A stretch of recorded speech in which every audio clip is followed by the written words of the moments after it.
Eh bien bonjour et bienvenue pour cette nouvelle vidéo. Donc aujourd'hui nous allons voir la mise en page dans Excel. Alors tout d'abord voici un tableau que je viens de créer ici sur Excel.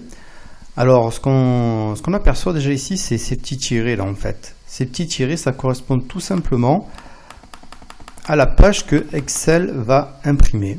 Donc ici il va s'arrêter là pour la largeur et ici pour la hauteur. Donc quand il va imprimer, il va nous imprimer tout ça.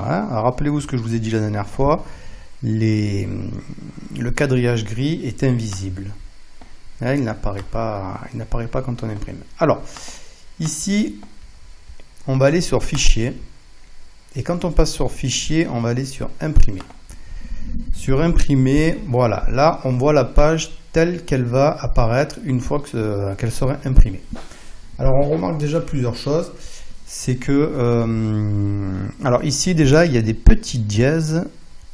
Alors les petits dièses, ça fait tout simplement dire que la case est un peu petite pour faire apparaître les montants. Donc ce qu'on va faire, c'est un petit peu commencer par agrandir la case. Hop, hop, hop, et hop.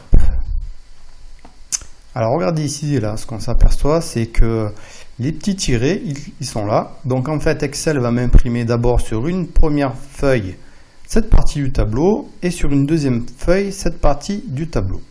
Alors on va voir un petit peu, on retourne dans le fichier, on va dans Imprimer. Voilà, vous voyez ici, donc là j'ai bien trimestre 1, trimestre 2, trimestre 3 et trimestre 4 et il me manque ici mon total.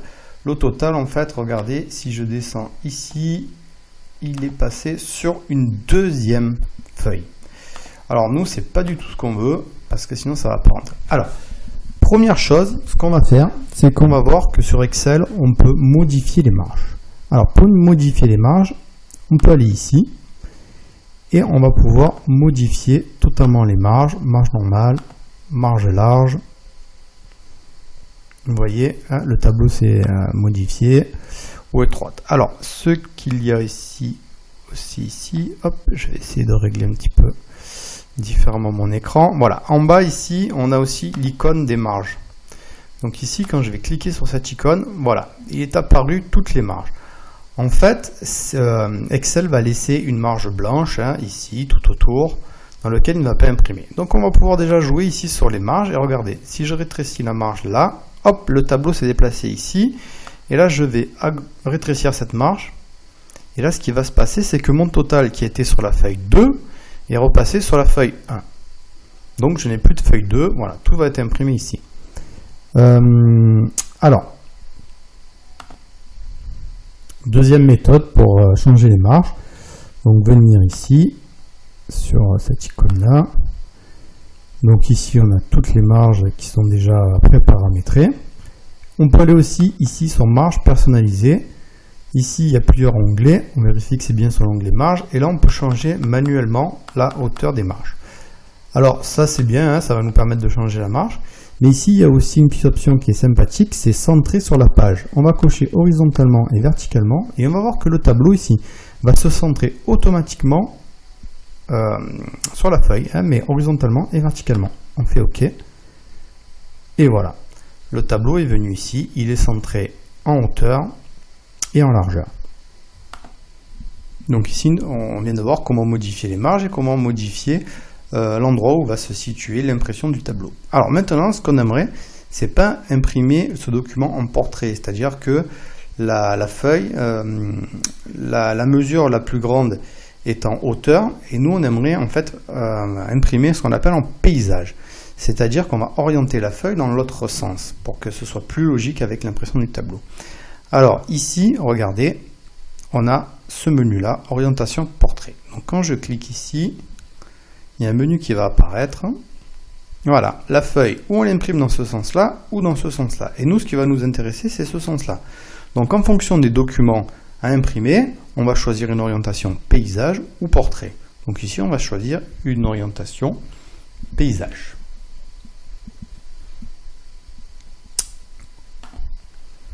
Ok, alors ensuite, un tableau, c'est bien, mais un tableau avec un titre, c'est mieux. Alors maintenant, ce qu'on va faire, c'est qu'on va rajouter ce qu'on appelle des en-têtes et des pieds de page. Alors, les en-têtes, en fait, c'est une phrase qu'on va pouvoir inscrire et qui va se mettre à ce niveau-là, au niveau de la feuille, et un pied de page, on va écrire pareil un texte qui va se mettre en bas. Donc par exemple, un pied de page que vous connaissez bien, c'est le numéro des pages qu'on va pouvoir insérer ici si on veut. Là, vous allez pouvoir mettre votre nom, votre prénom, le titre de votre tableau et par exemple votre classe. Alors, comment faire? On retourne sur l'un des paramètres. Donc par exemple, on était ici. Donc ici, on clique sur mise en page. Voilà, il apparaît le menu. Donc toujours pareil, en haut, on a nos petits onglets. Hein. Tout à l'heure, on était sur marge. Là, c'est sur page. Alors vous voyez qu'on peut passer par là aussi pour mettre en portrait ou en paysage. Et au lieu, il y a une autre astuce aussi, c'est au lieu de s'amuser avec les marges pour les régler pour que le tableau rentre entièrement dans une feuille, on peut ici tout simplement cliquer sur ajuster en une page en largeur et une page en hauteur. Excel va automatiquement redimensionner tout le tableau pour le mettre sur une seule feuille. Donc on va le mettre aussi, bon ici ça ne va rien changer parce qu'il est déjà sur une seule feuille. Nous ce qui nous intéresse c'est l'entête et le pied de page. Donc ici on a l'entête et le pied de page et on va pouvoir maintenant mettre ce que l'on veut à l'intérieur. Donc on va cliquer tout d'abord sur en-tête personnalisée. Voilà, on a trois parties, gauche, centrale et droite. Donc par exemple ici, vous allez pouvoir marquer votre nom et votre prénom. Ici, on va pouvoir marquer dans la partie centrale le titre du tableau. Et enfin, ici, on va par exemple pouvoir mettre la classe. Donc regardez ce qui va se passer. On fait OK et OK. Et ici va apparaître votre nom, votre prénom, titre du tableau et la classe. On va faire la même chose pour le pied de page.